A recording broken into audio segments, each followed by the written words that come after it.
I think for patients that are now coming in, do not be afraid. You stand up. You know, you have a valid condition. You have to advocate for yourself just as we did, because that is the only option you have.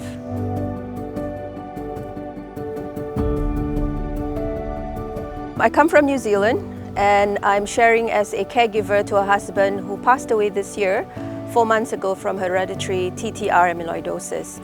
He waited 3 years before he actually got a liver transplant, and by that time, of course, his condition had already deteriorated. So the awareness about the condition in New Zealand is very limited. So unless you are a clinician who is aware of the disease type, either through their professional experience or they've read about it, majority of the doctors don't know about it. So early diagnosis, as we know, is very important. But the issue is, if you don't live in the big cities, if you're not close to a specialist and you live in the remote areas of New Zealand, it is very difficult for you to meet clinicians or doctors that know about the disease.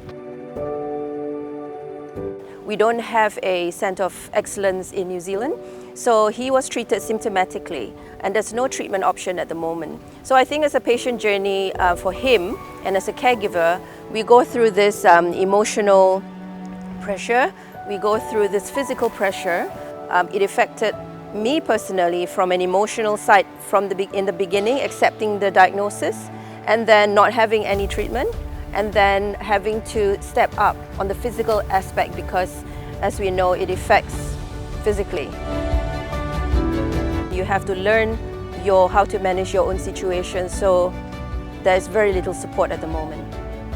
I wish that I had spoken perhaps to a counsellor or somebody that is able to advise me what to do and how to manage myself emotionally, how to manage myself in communication with a spouse that is deteriorating monthly almost.